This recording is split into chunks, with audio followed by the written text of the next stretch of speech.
Sa harap ng lahat, inagaw ng aking biyenan ang plato ng aking kanin. Walang pag-atubiling ibinagsak ng aking asawa ang titulo ng lupa sa mesa at sinabi sa kanyang ina ang eksaktong 10 salitang ito. Kanya ang bahay na ito. Ikaw ang tunay na bisita. Ang hapunan ng araw na iyon ay hindi nasira dahil sa isang plato, kundi dahil sa kasakimang tahimik na lumaki sa loob ng 3 taon. Walang sino man ang nag-akala na sa isang salita lang ng aking asawa, ang buong bahay na puno ng kamag-anak ay biglang tatahimik at kahit ang tunog ng pagtama ng kutsara at tinidor sa plato ay walang sino man ang nangahas na gumawa. At ang aking biyanan, ang taong kakakuha lang ng aking plato, sa unang pagkakataon sa buong buhay niya ay napako sa kinatatayuan sa gitna mismo ng bahay na palagi niyang inaakalang kanya. Ako ay si Maya, 32 taong gulang, isang interior architect sa isang kumpanya sa lungsod ng Maynila. 3 taon na ang nakalilipas. Nagpakasal kami ni Anton pagkatapos ng halos 4 na taong relasyon. Ang aming pagsasama ay nagsimula sa isang simpleng pamumuhay na akala ko ay tatagal habang buhay. Mabait ang aking asawa, isang masipag na inhinyero, si Bill. Hindi siya mayaman, hindi rin siya magaling magsalita, ngunit palagi siyang marunong mag-alaga sa tamang oras. Ang naging dahilan kung bakit ako pumayag na pakasalan siya ay hindi dahil nangako siya ng malalaking bagay, kundi dahil naniwala akong isa siyang lalaking may pananagutan. Ang bahay na tinitirhan namin ay nasa isang maliit na kalye malapit sa dagat sa lungsod ng Maynila. Ito ay naipundar ng aking mga magulang mula sa kanilang buong buhay na pag-iipon upang ibigay sa kanilang anak na babae bago ang araw ng kasal. Tandang-tanda ko pa nang pirmahan namin ang kontrata sa pagbili ng bahay, isang pangungusap lang ang sinabi ng aking tatay. Hindi ko hinihiling na maging mas mayaman ka sa iba. Gusto ko lang na balang araw, kahit anong mangyari, mayroon ka pa ring uuwian. Nang panahong iyon, tumawa lang ako at sinabing masyadong nag-iisip ng malayo si tatay. Naniwala akong hindi kailanman kakailanganin ng aking pagsasama ang ganoong sandigan. Nagkamali ako. Kalahating taon pagkatapos ng kasal, nagsimulang dumalaw nang madalas ang aking biyenan sa Cebu. Noong una, sinabi niyang namimiss niya ang kanyang anak, kaya bibisita siya ng ilang araw, pagkatapos ay naging 1 linggo, hanggang sa naging 2 linggo. Sa huli, halos ituring na niya ang bahay na ito bilang sarili niyang bahay. Tuwing pupunta siya, palagi siyang may dalang napakalaking maleta ng mga damit. Ang palamigan na pinuno ko ng mga masasarap na pagkain ay halos ibigay niya lahat sa kapatid ng aking asawa na si Tonyo.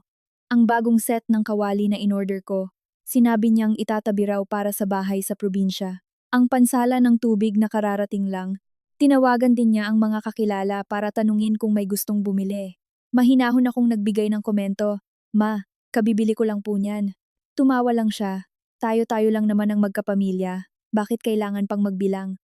Ang salitang magkapamilya ay unti-unting naging dahilan para sa lahat ng bagay. Ang pinakamatindi ay nang tumigil sa trabaho si Tonyo. Ang kapatid ng aking asawa ay mas bata kay Anton ng 4 na taon, 28 taong gulang, ngunit mas madalas pa siyang magpalit ng trabaho kaysa magpalit ng telepono. Minsan ay nagbebenta ng mga pampaganda, minsan ay nag-i-invest sa crypto, minsan naman ay nakikipagsosyo para magbukas ng kapihan. Walang trabahong tumagal ng higit sa 6 na buwan. Sa tuwing nabibigo siya, ang taong palaging nag-aayos ng gulo ay ang aking biyenan, at ang taong madalas maglabas ng pera ay si Anton. Minsan, natuklasan kong ang aming pinagsamang ipon sa bangko ay nabawasan ng higit sa 150,000 piso. Nagtanong ako, "Saan mo ginamit ang pera?" Yumuko si Anton, "Pinahiram ko kay Tonyo pang kapital. Kinausap mo ba ako tungkol dito?" Natakot ako na hindi ka pumayag. Iyon ang unang beses naming nag-away simula nang magpakasal kami. Hindi dahil sa halaga ng pera kundi dahil sa kanyang pananahimik. Mula ng araw na iyon, nilinaw ko na ang pera ay kayang kitain muli, ngunit ang lahat ng bagay sa pamilya ay dapat malinaw. Humingi ng tawad si Anton. Nangako siyang hindi na siya maglilihim sa akin kahit kailan. Naniwala ako sa kanya, at pagkatapos noon ay talagang nagbago siya ng malaki. Ngunit ang aking biyenan ay hindi. Isang hapon ng Huwebes, pagka-uwi ko mula sa trabaho, nakita kong nakabukas ng malaki ang pinto ng bahay. Pagpasok ko sa sala, napahinto ako. Nakaupo ang aking biyenan sa gitna ng sopa, katabi si Tonyo at isang hindi pamilyar na babae. Ang mga maleta ay nakasalansan malapit sa pinto. Nang makita ako, ngumiti siya ng malapad. Nandito ka na pala. Pumunta ka na sa kusina at magluto. May bisita tayo ngayon. Tiningnan ko ang tumpok ng mga bagahe. Kaninong mga gamit po ito, ma? Walang pag-aalalang sumagot siya. Dito muna titira si Tonyo. Akala ko ay mali ang narinig ko. Hanggang kailan po? Hanggang sa makapagtayo siya ng tindahan. Lumingon ako kay Tonyo. Di ba balak mong umupa ng kwarto? Tumawa si Tonyo. Bakit pa ako uupa, ate? Ang laki-laki ng bahay natin. Ang mga salitang bahay natin ay tila bumara sa aking lalamunan. Huminga ako ng malalim. Ma, bakit walang nagsabi sa akin ito? Nang maaga. Ibinaba niya ang tasa ng tsaa. Kayo lang namang mag-asawa ang nandito. May sobrang kwarto pa. Aakyat ang kapatid niya para magsimula ng negosyo kaya magtulungan kayo ng ilang buwan. Ano bang masama roon? Mahinahon akong sumagot. Hindi po ako tumututol na tumulong. Pero bahay po namin ito ng asawa ko. Sana man lang po ay hiningi ninyo ang opinyon ko. Nawala ang ngiti sa kanyang mukha. Anong opinyon pa? Bilang hipag, dapat marunong kang magmalasakit sa kapatid mo. Biglang bumigat ang hangin sa kwarto. Tamang-tama, umugong ang aking telepono. Tumawag si Anton, nasa Bataan ako para sa trabaho. Pagkatapos kong magkwento ng maikli, sumagot lang siya ng maikli. Hintayin mo akong makauwi. Sumagot ako, hihintayin kita. Hindi ko inaasahang ang pangungusap na iyon, ang magiging simula ng mga pinakamatinding araw ng aming pagsasama. Makalipas ang 2 araw, inihayag ng aking biyenan na magkakaroon ng handaan para sa anibersaryo ng pagkamatay ni Lolo sa mismong bahay ko. Walang tanong, walang paalam, inihayag lang. Pagsapit ng linggo ng umaga, simula 6:00, sunod-sunod na dumating ang mga kamag-anak. Puno ng mesa at upuan ng sala, at ang aking kusina ay abala simula pa ng madaling araw. Ang lahat ay tinatawag itong bahay ni Nanay Rosa. Walang sino man ang nag-abalang magtanong kung ano ang nararamdaman ng may-ari ng bahay. Bandang tanghali, nang mapuno na ang lahat ng hapagkainan, biglang kumuha ng isang bungkos ng papel ang aking biyenan mula sa kanyang bag. Ibinaba niya ito sa harap ko. Maya, pirmahan mo ito. Kinuha ko ito. Isa itong kasunduan na pumapayag na isama ang pangalan ni Anton sa titulo ng lupa ng bahay.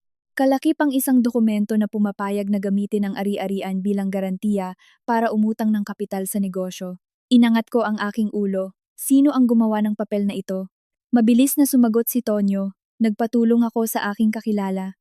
Para saan? Magbubukas ako ng tindahan ng mga kagamitang pangkonstruksyon. Tumingin ako sa aking biyenan.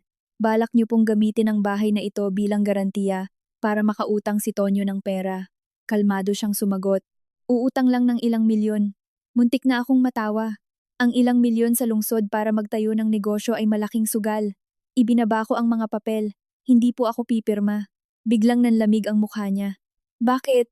Dahil ito po ay ari-ari ang binili ng aking mga magulang bago ang kasal namin. Sumingit ang isang tita mula sa panig ng aking asawa. Naku, may asawa ka na pero nagbibilang ka pa kung kanino ang ano. Isang tito ang sumunod. Ang mga babaeng ganyan kahigpit sa yaman. Sa hinaharap sino ang lalapit sa kanya. Nananatili akong kalmado. Ang pagtulong ay iba sa paggamit ng sariling ari-arian para isugal. Biglang tumayo ang aking biyenan. Sinong tinatawag mong nagsusugal? Nagsasabi lang po ako ng totoo. Biglang kumapal ang hangin sa buong silid.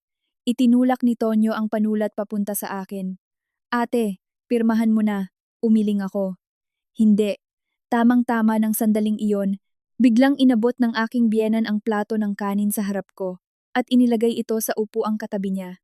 Umalingaw-ngaw ang boses niya sa gitna ng silid na puno ng kamag-anak. Kung hindi ka pipirma, huwag kang kumain sa bahay na ito. Natahimik ang buong hapagkainan. Tiningnan ko ang platong kinuha sa akin, hindi ako nagalit o umiyak, nakaramdam lang ako ng kakaibang panlalamig sa aking dibdib. Tamang-tama, tumunog ang kampanilya sa pinto. Lumingon ako, sa labas ng pinto ay si Anton. Kararating lang niya mula sa kanyang biyaheng negosyo, may bitbit na itim na folder sa kamay, puno ng alikabok ang kanyang mukha mula sa biyahe, dumapo ang kanyang mga mata sa plato ng kanin na naalis sa pwesto at tumigil sa mga papel na nakalagay sa harap ko. Walang sino man ang nakakaalam na sa loob ng folder na iyon ay mayroong bagay na magpapabago sa reaksyon ng lahat ng taong nakaupo sa sikilid na ito sa loob lamang ng ilang minuto. Nakatayo ako sa tabi ng hapagkainan, nakakuyom ang aking 2 kamay hanggang sa pumuti ang dulo ng aking mga daliri, ngunit wala akong sinabing kahit isang salita. Dahil alam ko na kung magpapadala ako sa galit sa oras na ito, lahat ng taong nakaupo sa hapagkainan ay ituturing akong isang bastos at walang kwentang manugang. Habang ang aking biyenan ay magiging isang kawawang ina na sinusubukan lang mapabuti ang kanyang pamilya. Ngunit iba si Anton. Naglakad siya ng dahan-dahan mula sa pinto. Ang kanyang sapatos ay may bakas pa ng pulang alikabok mula sa lugar ng konstruksyon. Kusot-kusot ang kanyang polo dahil sa ilang oras na biyahe. Hindi niya tiningnan ang kahit sino at itinuon lang ang kanyang paningin sa plato ng kanin na nakalagay sa kabilang upuan. Pagkatapos ay tumingin sa mga papel na nakabukas sa harap ko. Ang kanyang palaging maamong mukha ay biglang naging sobrang lamig na kahit ako ay nakaramdam ng paninibago. Nagsalita muna ang aking biyenan. Anton, tamang-tama ang pag-uwi mo. Sabihan mo ang asawa mo na pumirma na. Naghihintay ang buong pamilya. Hindi sumagot si Anton, dahan-dahan niyang inilapag ang folder sa mesa. Ang tunog ng pagbukas nito ay napakahina, ngunit ang buong silid ay tahimik na tahimik. Sinubukan ni Tonyo ng ngumiti. Kuya, hihiram lang naman ako ng kapital pang negosyo. Nanatiling tahimik si Anton.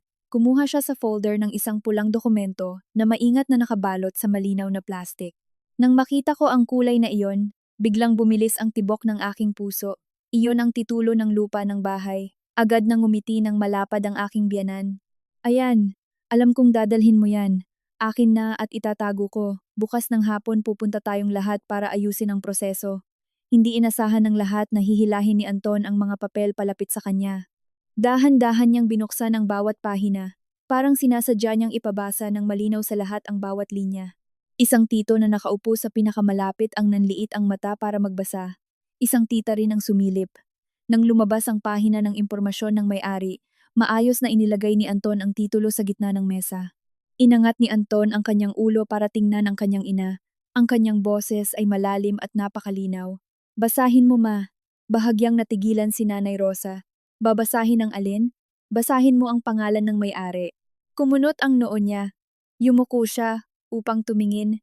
Makalipas lamang ang ilang segundo, nanigas ang kanyang mukha. Kalmadong sinabi ni Anton ang bawat salita. Ang tanging may-ari ay si Maya. Walang nagsalita. Tila nagyelo ang hangin. Nagpatuloy si Anton sa paglipat sa pangalawang dokumento, ang kasulatan ng bilihan ng bahay. Sumunod ang mga ulat ng bangko. Sumunod pa ang resibo ng perang inilipat ng aking mga magulang para bilhin ang bahay halos 8 buwan bago ang araw ng aming kasal. Inilagay niya ang lahat ng maayos sa ibabaw ng mesa. Tingnan ninyong mabuti. Ang pera pambili ng bahay ay galing sa mga magulang ni Maya. Ang pangalang nakarehistro ay kay Maya. Ang utang sa bangko ay binayaran din mismo ni Maya bago pa man kami ikasal. Kahit kailan ay hindi ako nagbayad ng kahit isang sentimo para sa bahay na ito. Ilang mga kamag-anak ang nagsimulang magkatinginan. Ang tita na kanina pa nagsasabing mahigpit ako sa yaman ay biglang yumuko at uminom ng tubig. Umubo ng ilang beses si Tito John at lumingon sa kabilang direksyon. Pinilit ng aking biyenan na mapanatili ang kanyang pagiging kalmado. At ano ngayon? Pagkasal nyo, hindi ba naging pag-aari na ninyong dalawa ito? Tiningnan ni Anton ang kanyang ina sa mata. Hindi, isang maikli ngunit mariing salita. Hinila niya ang mga dokumento palapit sa kanya. Ayon sa batas, sariling ari-arian ito ni Maya. Nakikitira lang ako. At ikaw ma? Huminto siya ng ilang segundo. Ikaw ang tunay na bisita. Ang pangungusap na iyon ay parang martilyong ibinagsak sa gitna ng silid. May isang nakabitaw ng kanyang kutsara at tinidor. Umalingaw-ngaw ang tuyong tunog nito sa sahig. Biglang tumayo ang aking biyenan. Anton, sinong tinatawag mong bisita? Nananatiling kalmado si Anton. Nagsasabi lang ako ng totoo. Dahil sa asawa mo binabastos mo ang nanay mo. Dahil ito sa tama at mali. Tinuro niya ako. Inudyukan ka niya, hindi ba? Bago pa ako makapagsalita. Sumagot na si Anton. Walang sino man ang nag-udyok sa akin, may sarili akong paningin. Uminit ang ulo ni Tonyo. Kuya, nagpapakita ka ng paboritismo. Lumingon si Anton sa kanyang kapatid. Paboritismo ba na sa loob ng 3 taon tuwing bumabagsak ka? Kumukuha ka ng pera ng pamilya para takpan ang pagkalugi mo? Tapos ngayon gusto mong kunin pati ang bahay ng hipag mo para sumugal pa ng isang beses? Namula si Tonyo, babayaran ko. Anong ibabayad mo? 3 taon na ang nakalilipas nang magbukas ka ng kapihan. Binigyan kita ng 250,000 piso.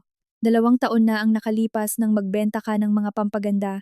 Binigyan kita ng 200,000 piso. Noong nakaraang taon nag-invest ka sa lupa. Binigyan kita ng karagdagang 350,000 piso. Sa kabuuang 800,000 piso, magkano na ang nabayaran mo? Natigilan si Tonyo. Nagsimulang magbulungan ang buong silid.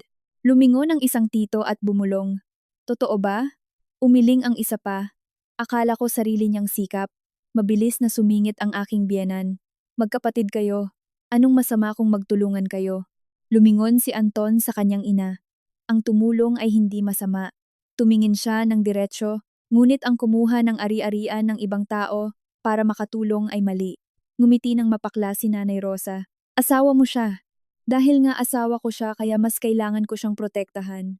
Sa unang pagkakataon sa loob ng 3 taon kong pagiging manugang, narinig kong sinabi iyon ng asawa ko sa harap ng lahat ng kamag-anak. Hindi ko alam kung dapat ba akong maging masaya o umiyak. Hinampas ni Nanay Rosa ang mesa. Sige, kung pipiliin mo ang asawa mo ngayon, mula ngayon wag mo na akong kilalaning ina. Muling kumapal ang hangin, nakita kong bahagyang nanginig ang kamay ni Anton. Naiintindihan ko ang sakit niya, kahit papaano, tunay niya itong ina. Ngunit makalipas ang ilang segundo, huminga siya ng malalim, yumuko para kunin ang plato ng aking kanin na nakalagay sa kabilang upuan. Maingat na inilagay muli ito sa harap ko. Inayos ang kutsara at tinidor, at dahan-dahang sinabi, kumain ka na. Tiningnan ko siya, tila may bumara sa aking lalamunan. Lumingon si Anton sa kanyang ina. May karapatan kang magalit sa aking ina. Pero wala kang karapatang palayasin ang may-ari ng bahay mula sa sarili nilang bahay. Ang pangungusap na iyon ang naging dahilan para yumuko sa hiya ang maraming nakatatanda. Dahan-dahang tumayo si Tito Jun. Tama na, hanggang dito na lang ito. Kamag-anak tayo, wag na nating pilitin ang pamangkin natin. Mabilis na sumang-ayon ang tita kanina. Tama, kumain muna tayo. Ngunit hindi pumayag si Tonyo. Bigla niyang hinila ang mga papel sa mesa para ilagay sana sa kanyang bulsa. Kung ganoon, hindi na ito kailangan. Agad na pinigilan ni Anton ang pulso ng kanyang kapatid. Malamig ang kanyang mga mata. Iwan mo yan. Pilit na nagpumiglas si Tonyo. Bitawan mo ako. Sabi ko iwan mo yan. Nag-agawan ang magkapatid sa gitna ng hapagkainan. Dahilan para tumunog ang mga plato at baso. Tamang-tama ng sandaling iyon, isang papel mula sa folder ang nahulog sa sahig at dumulas hanggang sa paanan ni Tito Jun. Yumuko siya upang pulutin ito, at pagkatapos mabasa ang ilang linya ay biglang namutla. Nanlaki ang kanyang mga mata sa pagkamangha. Dahil sa papel na iyon ay hindi lamang nakasulat ang utang, kundi mayroon ding isang kasunduan sa paglilipat ng karapatan sa ari-arian pagkatapos mailabas ang pera. Isang bagay na kahit kami ni Anton ay hindi pa nakikita. Nagpanik si Tonyo at sumugod para bawiin ito, ngunit huli na ang lahat dahil ang lahat ng mata sa silid ay nakatuon na sa papel na nasa kamay ng aking tito. At bigla kong naintindihan na sa likod ng planong pilitin akong pumirma, ay mayroon pang mas malaking lihim kaysa sa inaakala namin. Matagal na hawak ni Tito Jun ang papel na walang sinasabi. Ngunit ang pagpapalit ng kulay ng kanyang mukha mula sa pagkamangha patungo sa pagkagulat ay sapat na upang ang maingay na silid ay malunod sa isang mabigat at nakakasakal na katahimikan. Hindi maitago ni Tonyo ang kanyang pagkataranta.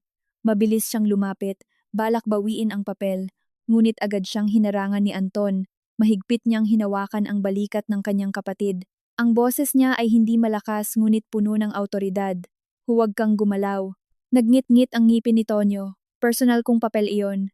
Dahan-dahang inangat ni Tito Jun ang kanyang ulo. Personal na papel, pero bakit konektado sa bahay ni Mai? Walang sumagot. Pinilit ng aking biyena na maging kalmado. Lumapit siya at pilit na ngumiti. Akin na. Baka nagkamali lang ang mga bata sa paggawa ng mga papeles. Hindi ito ibinigay ni Tito Jun. Binasa niya ito muli at dahan-dahang nagsalita. Nakasulat dito, nang malinaw na kung ang utang ay lumampas sa 6 na buwan, pumapayag ang taga-garantiya na iproseso ang ari-arian upang mabawi ang utang. Inangat niya ang tingin sa lahat. Ang garantor ay si Maya. Naramdaman ko ang panlalamig ng aking likuran. Hindi ko pa nakikita ang papel na iyon. Inabot ito ni Anton. Matapos basahin ng ilang linya ay napakuyom ang kanyang panga. Tumingin siya ng diretso kay Tonyo. Saan mo kinuha ang papel na ito? Nauutal si Tonyo. Hindi ko alam. Hindi alam. Itinaas ni Anton ang papel. Wala pang ang pirma si Maya, pero nakahanda na ang kasunduan sa pagpoproseso ng ari-arian. Lumunok si Tonyo, nagpatulong lang ako sa iba na ihanda ito. Ngumiti ng mapakla si Anton. Ihanda? Lumingon siya sa lahat. Narinig ninyo? Wala pang pahintulot ng may-ari pero nakahanda na ng buo ang mga papeles para sa garantiya. Nagsimulang magbulungan ang ilang kamag-anak. Sobra na ito. Akala ko hihiram lang ng kapital. Pinlano na palang kunin ang bahay ng iba. Mabilis na tumaas ang boses ng aking biyenan. Anong nakakatakot dyan, hindi pa naman napipirmahan ang papel. Tiningnan ni Anton ang kanyang ina. Alam mo ba kung anong gawain ito, ma? Hindi ako nakakaintindi ng batas. Ang hindi pagkakaintindi sa batas ay hindi nangangahulugang pwede mong pilitin ang iba. Lalo pang tumindi ang tensyon, at sa mismong sandaling iyon, umugong ang aking telepono mula sa isang hindi kilalang numero.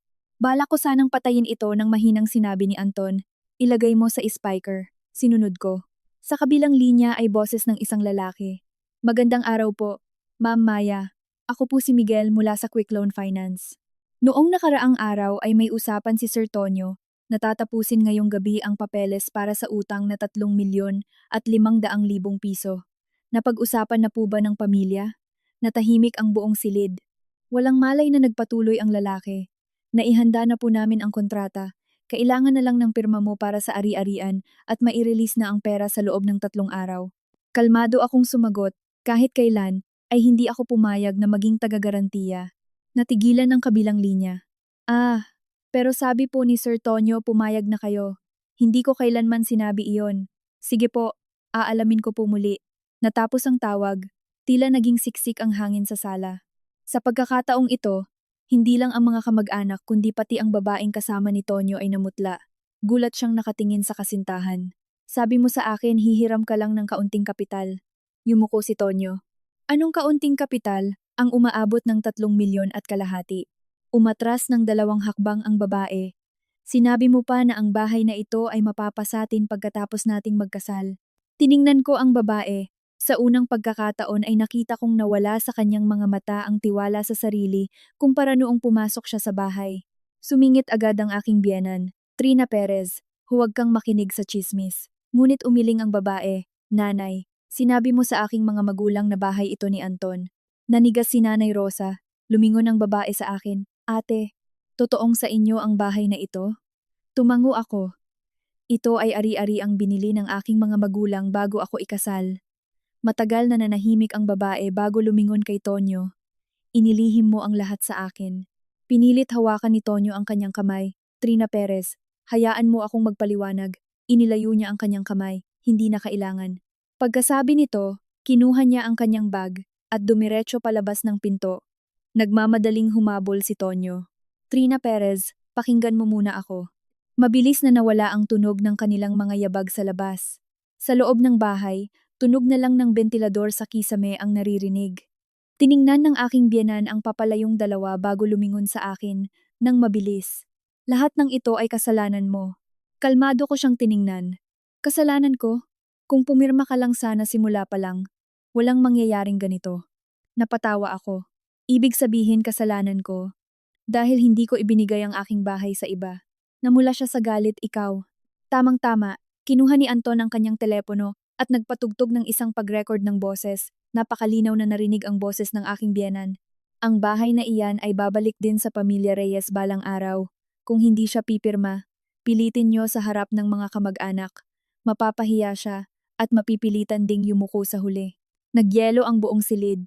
Natigilan ako. Hindi ko pa narinig ang pag-record ng boses na ito. Nanigas din ang aking biyenan. Anton. Dahan-dahang nagsalita si Anton.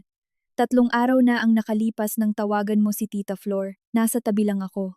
Umatras si Nanay Rosa. Namumuti ang mukha. Ang Tita Flor na nakaupo sa dulo ng mesa ay nakayuko. Maliwanag na alam niya ang bagay na ito mula pa noong simula. Bumuntong hininga si Tito Jun. Rosa, sumobra ka na. Umiling din ang isa pang tito. Walang ginawang mali ang manugang mo. Nagsimulang mag-iba ang ihip ng hangin. Ang mga taong kanina lang ay sumusuporta sa aking biyenan ay hindi na makatingin sa aking mukha ngayon. Tamang-tama, tumunog muli ang kampanilya sa pinto.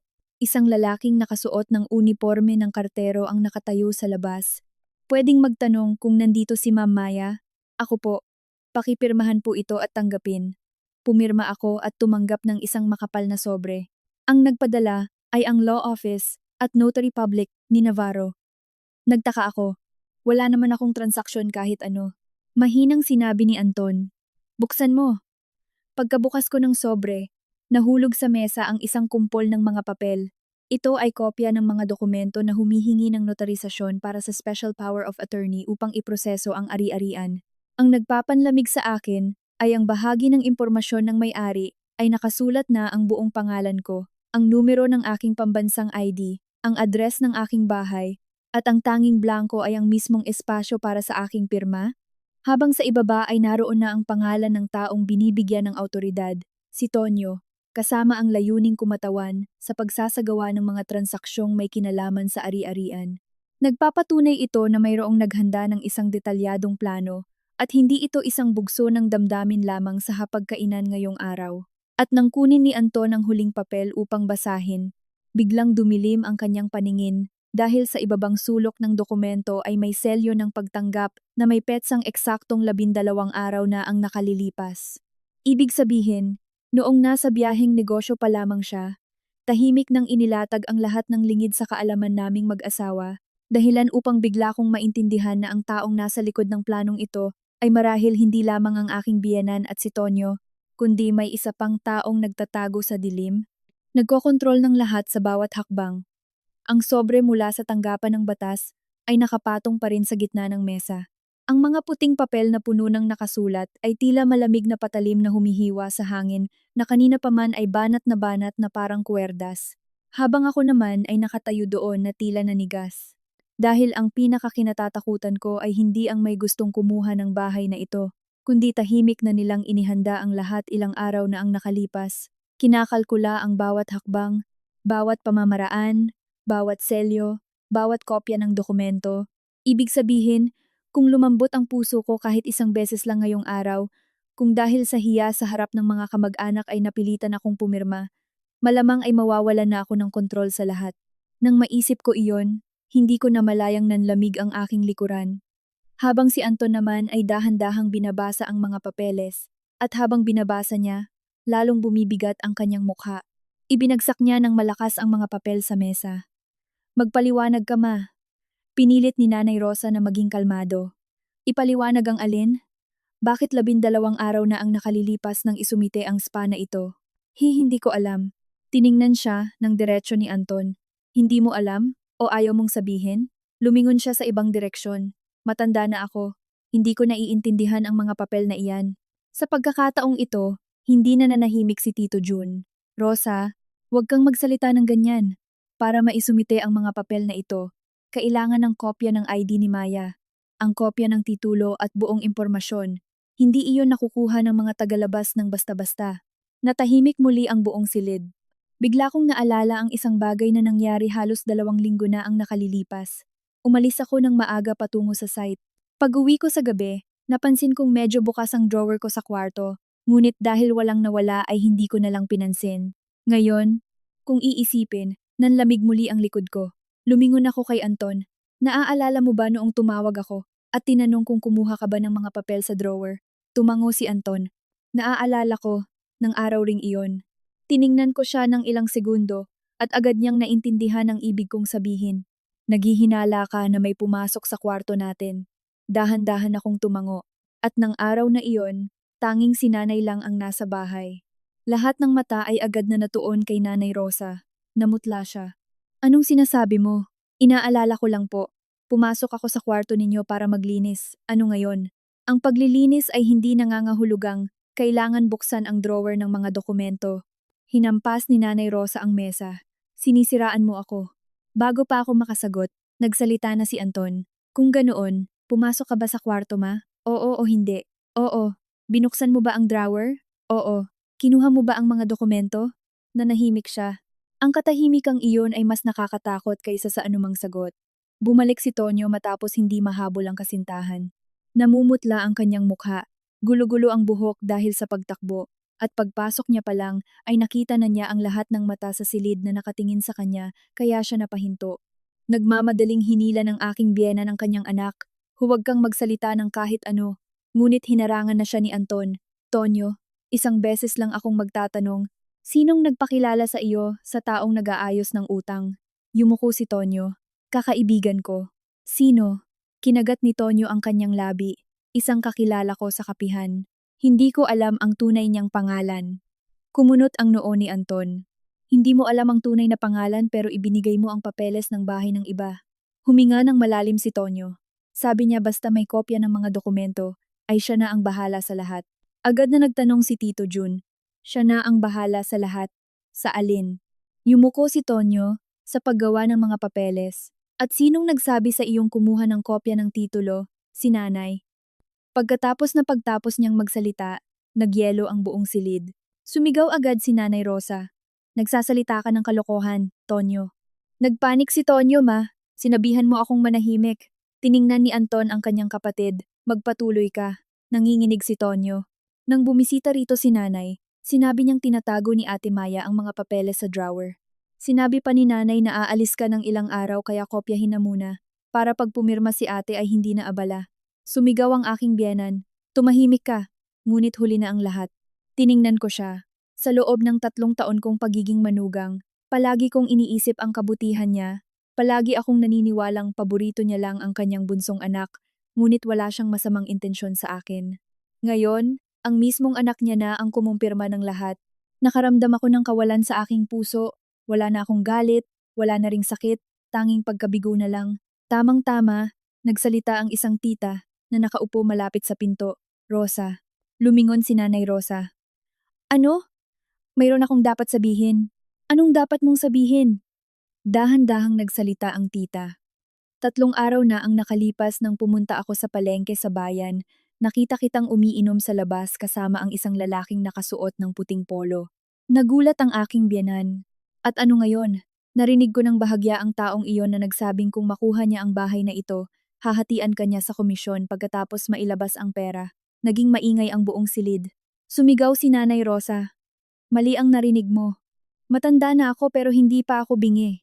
Agad na nagtanong si Anton. Saan mo nakilala ang taong iyon, ma? Sino ang taong iyon? Bakit alam nila ng detalyado ang mga papeles ng bahay ni Maya? Nagsimulang mataranta si Nanay Rosa. Ako. Sa unang pagkakataon mula nang magsimula ang hapunan, hindi na siya makasagot ng tuwid. Tiningnan ko ang mukha niya at biglang bumigat ang loob ko. Marahil ay hindi rin niya inaasahang aabot sa ganito kalayo ang lahat. Sa mismong sandaling iyon, tumunog muli ang telepono ni Anton. Tiningnan niya ang screen at mabilis na sinagot ang tawag. Hello, boses ng isang lalaki sa kabilang linya. Anton? Si Ramil ito. Siya si Ramil, kaibigan ni Anton noong kolehiyo na nagtatrabaho ngayon sa Registry of Deeds. Inilagay ni Anton sa speaker ang tawag. Anong problema pare? Naging seryoso ang boses ni Ramil. Ang papeles ng bahay ng asawa mo ay may nagpa-check ng kasaysayan ng transaksyon 10 araw na ang nakakaraan. Noong una, akala ko ikaw ang humiling kaya hindi ko na pinansin. Pero kanina pag-check ko ulit, ang taong nag-submit ng request form ay gumamit ng ID mula sa isang kumpanya sa pagpapayo ng pananalapi na sinuspinde na ang operasyon simula pa noong nakaraang taon. Kumunot ang noo ni Anton. Anong ibig mong sabihin? Ibig sabihin, may gumamit ng mga peking dokumento para makakuha ng impormasyon tungkol sa ari-arian ng asawa mo. Inabisuhan ko na ang mga boss ko na pansamantalang ilock ang lahat ng request na may kinalaman sa bahay na ito hanggat hindi natatapos ang investigasyon. Tiningnan ko si Anton. Pareho kaming nakaintindi na hindi na lamang ito simpleng gulo ng pamilya. May mga profesional na naghihimasok na. Nagpasalamat si Anton at ibinaba ang tawag. Lumingon siya sa lahat. Walang pwedeng humawak ng kahit anong dokumento ngayon. Tumango din si Tito Jun. Tama, kailangang linawin ang bagay na ito. Sa sandaling iyon, biglang tumunog muli ang telepono ni Tonyo. Nag-flash sa screen ang pangalang Kuya Dante Pananalapi. Pagkakita ni Tonyo sa pangalan, namuti ang kanyang mukha. Mabilis niya sanang papatayin ang tawag ngunit mas mabilis si Anton na pinigilan ang pulso niya.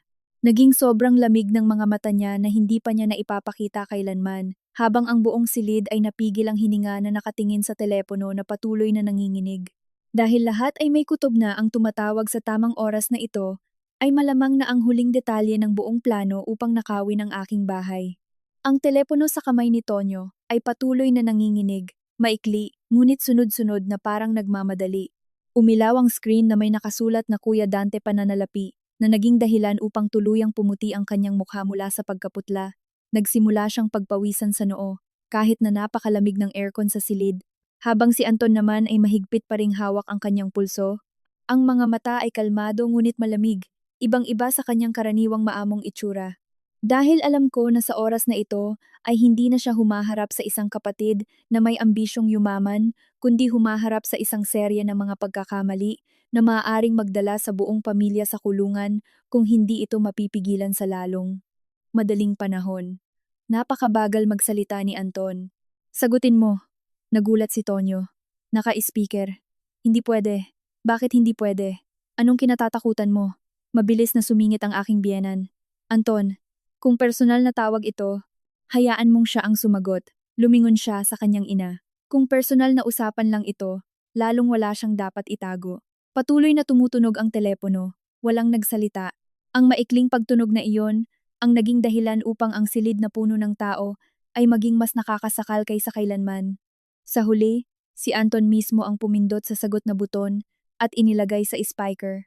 Sa kabilang linya, narinig ang boses ng isang lalaking humigit kumulang 40 taong gulang na nagsasalita ng napakabilis. Tonyo, ano na ang balita sa mga papeles? Naghihintay na ang aking kliyente. Kung mapipirmahan ngayong gabi, bukas ng umaga mai-release na ang pera. Pag nabalang pa ito, magpapalit ng pulisiya ang bangko. Walang sumagot, nagpatuloy ang lalaki. Sinabi ko na sayo, basta pumirma lang ang babaeng iyon, ako na ang bahala sa lahat, pagkatapos ma-release ang pera. Ililipat ko agad ang komisyon tulad ng pangako. Tahimik ang buong silid. Kalmadong nagsalita si Anton. Ako ang kuya ni Tonyo. Natigilan ang kabilang linya. Magtatanong lang ako. Sino ang nagbigay ng papeles ng bahay sa iyo? Pilit na tumawa ang lalaki. Naka-record ba ito? Matapos ang ilang salita, agad na ibinaba ng kabilang linya ang tawag. Umalingaw-ngaw ang mahaba at malamig na tunog. Hindi na kailangan ng karagdagang paliwanag. Lahat ng nakaupo sa silid ay nakaintindi na. Sa likod ng lahat ng ito ay talagang may sindikato sa pautang na sinasamantala ang kamangmangan ni Tonyo at ang kasakiman ng aking biyenan para makuha ang bahay. Ipinatong ni Tito Jun ang mga kamay niya sa mesa at bumuntong hininga. Rosa, nagpauto ka sa kanila. Patuloy na nangatuwiran ang aking biyenan. Wala akong alam. Tiningnan ni Anton ang kanyang ina. Gaano mo nakatagal kilala ang taong iyon? 3 buwan. Nagulat siya. Paano mo nalaman? Nakita ko sa kamera ng kapihan sa tapat ng kondo. Sa pagkakataong ito, ako naman ang nagulat. Kinuha ni Anton ang kanyang telepono at nagpatugtog ng isang video. Sa larawan ay ang kapihan na nasa tapat ng gate ng kondo. Ang aking biyenan ay nakaupo at nakikipag-usap sa isang lalaking nakasuot ng puting polo, gaya ng ikinuwento ng tita kanina. Matagal silang nag-usap. Sa bandang huli, kumuha ang lalaki ng isang kumpol ng mga papel mula sa kanyang bag at itinuro ang bawat detalye. Bagamat walang tunog ang kamera, sapat na ang mga kilos para maintindihan na mayroon silang pinag-uusapang mahalaga. Nauutal ang aking biyenan. Sinusundan mo ako. Umiling si Anton. Hindi. Tiningnan niya ang kanyang ina. Nang araw na iyon ay naiwan ni Maya ang kanyang telepono sa kapihan. Humingi kami ng kopya ng CCTV sa may-ari para hanapin ang nakapulot at nagkataong na record na nakaupo ka doon. Natameme si Nanay Rosa. Tiningnan ni Tito Jun ang screen at patuloy na umiling. Ang tanga mo, Rosa. Napabuntong hininga din ng isang tita. Nabulag dahil sa komisyon. Tiningnan ko ang aking biyenan. Sa sandaling iyon, bigla kong nakita ang matinding pagod na nakalarawan sa kanyang mukha. Hindi na iyon ang tiwala sa sarili ng isang taong laging naniniwalang tama siya. Iyon ay ang pagkalito ng isang taong nagsimula ng maintindihang nagamit siya. Ngunit hindi pa rito natatapos ang lahat, tumunog muli ang kampanilya sa pinto. Sa pagkakataong ito ay napakalakas na katok. 3 magkakasunod na katok. Binuksan ni Anton ang pinto. Sa labas ay may 2 lalaking nakasuot ng polo. Ang isa ay humigit kumulang 50 taong gulang. Ang isa ay mas bata. Bitbit ang isang itim na folder. Ngumiti ang nakatatanda. Maaari po bang magtanong kung nandito si Sir Tonyo? Pagkakita ni Tonyo sa 2 taong iyon, namuti ang kanyang mukha. Kay Kuya Dante. Ngumiti nang mapakla ang lalaki. Kanina pa ako tumatawag pero hindi mo sinasagot kaya pumunta na ako dito. Humarang si Anton sa pinto. Sino kayo? Kumuha ng card ng pagkakakilanlan ang lalaki. Ako si Dante. Tiningnan ni Anton ang card at ngumisi. Nagpatuloy ang lalaki. Ngayon ang usapan para pirmahan ang papeles. Kalmadong sumagot si Anton. Walang pipirma rito. Napanatili ni Dante ang kanyang ngiti. Maling akala kayo, nandito lang kami para ituro ang proseso. Direktang tiningnan siya ni Anton. Alam ba ninyong hindi kailanman pumayag ang may-ari ng bahay? Nawala ang ngiti sa mga labi ni Dante. Mabilis siyang sumilip sa loob ng silid at nakita ang maraming taong nakaupo. Ang tinging iyon ay nagparamdam sa aking sinusuri niya ang sitwasyon. Makalipas ang ilang segundong katahimikan, biglang nag-iba ng tono si Dante. Kung gayon ay baka may kaunting hindi pagkakaunawaan. Tumalikod siya para umalis sana. Ngunit nang sandaling iyon ay lumabas si Tito Jun. Teka, lumingon si Dante. Tatanungin ko kayo. Saan ninyo kinuha ang impormasyon ng bahay na ito? Pilit na ngumiti si Dante. Ibinigay po ng kliyente. Sino ang kliyente? Hindi ko po pwedeng ibunyag. Tumango si Tito Jun. Sige. Lumingon siya kay Anton. Tumawag ka ng pulis. Ang mga salitang iyon ay nagpabago sa kulay ng mukha ni Dante. Agad niya iwinasiwas ang kanyang kamay. Hindi na kailangang palakihin ang issue. Kinuha ni Anton ang telepono. Tumatawag na ako. Nagmamadaling lumapit si Dante. Kalma lang kayo. Napakakalmado ko. Kami ay isang ahensya ng tagapamagitan lamang. Tagapamagitan na gumagamit ng papeles ng ari-arian ng ibang tao. Natameme si Dante. Bigla namang napaiyak ang aking biyenan. Hindi ko po talaga alam na ganyan ang gagawin nila. Napaupo siya sa silya, nakahawak ang kanyang dalawang kamay sa kanyang ulo. Inisip ko lang umutang ng kaunting pera para matulungan si Tonyo sa negosyo. Sa unang pagkakataon mula nang magsimula ang gulo, nakita ko siyang totoong umiiyak. Hindi na iyon luha para mang pressure, kundi luha ng takot.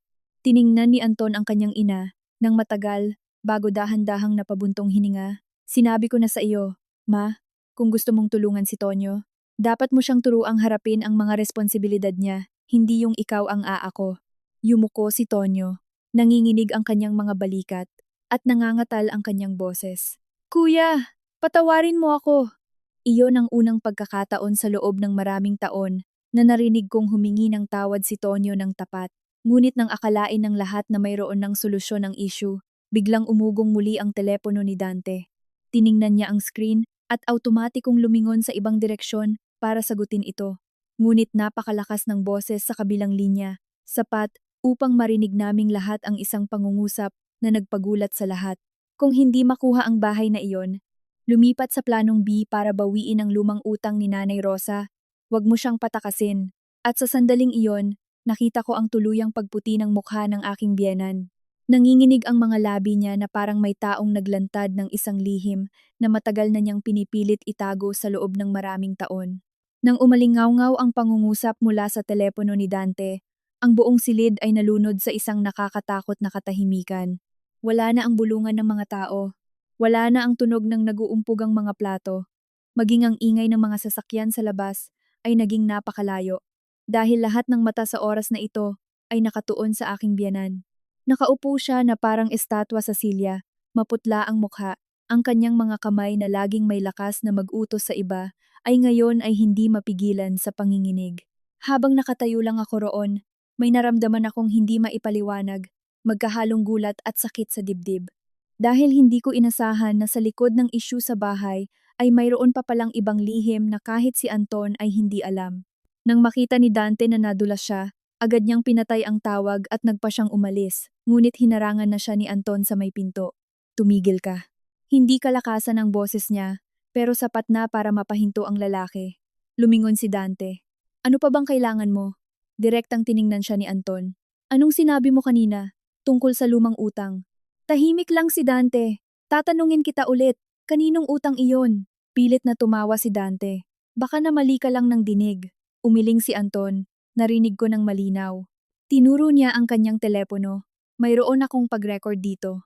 Nagsimulang mataranta si Dante. Huwag mong palakihin ang gulo. Gusto ko lang malaman ang totoo. Muling tumindi ang tensyon sa silid. Nakayuko lang ang aking biyenan. Tiningnan ko siya. Ma, hindi siya sumagot. May inililihim po ba kayo sa lahat? Tahimik pa rito siya. Lumingon si Anton, ma. Marahil ang pagtawag na iyon ang naging dahilan para hindi na niya matakasan ito. Pinunasan niya ang kanyang mga luha.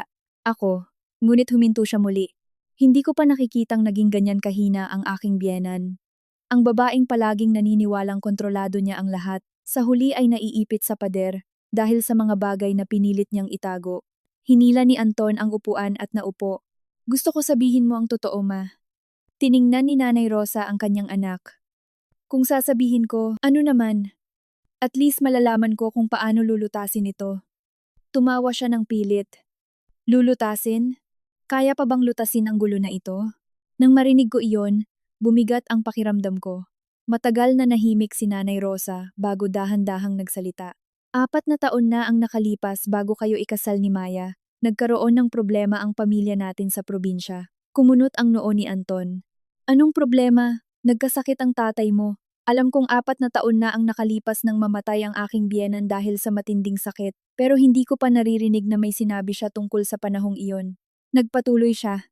Nang panahong iyon, malaki ang bill sa ospital, ang gamot ay sunod-sunod, tapos nasira pa ang pananim sa bukid. Hindi ko alam kung saan ako kukuha ng pera. Tiningnan niya ang kanyang mga kamay. Umutang ako ng pera. Kanino? Hindi siya agad sumagot. At pagkalipas ng ilang sandali, sinabi niya, sa labas. Tahimik ang buong silid. Napabuntong hininga si Anton. Magkano? Noong una ay 600,000 piso lang. 600,000 piso? Tumaas ang boses niya. Saan ka kumuha ng ganyang halaga? Yumuko siya. Sabi nila mabilis daw makatulong at hindi na kailangan ng maraming proseso. Naintindihan ko na ito pala ang klase ng utang na karaniwang pinapasukan ng maraming tao dahil sa pansamantalang pangangailangan. Nang hindi iniisip na ang madaling proseso sa simula ay isang bitag na magtatagal ng maraming taon. Nagtanong muli si Anton, at ano ang nangyari? Piniga niya ang kanyang mga kamay. Tumaas ang interes. Hindi ko na kayang bayaran lahat. Dito na nagsalita si Dante na nakatayo malapit sa pinto. Iyan nga ang dahilan kaya sinabi kong kailangang asikasuhin. Lumingon si Anton sa kanya. Tumahimik ka. Nagpatuloy si Nanay Rosa. Pagkatapos ay hinanap nila ako sa bahay. Bakit hindi ko alam? Dahil noong oras na iyon ay nag-aaral ka pa at naghahanda na sa trabaho. Anak kita. Nangatal ang boses niya. Ayaw kitang pag-alalahanin. Tumawa ng malungkot si Anton. Pero mas pinili mong itago ito hanggang sa araw na ito. Hindi siya sumagot. Tiningnan ko ang asawa ko. Alam kong sobrang nasasaktan siya.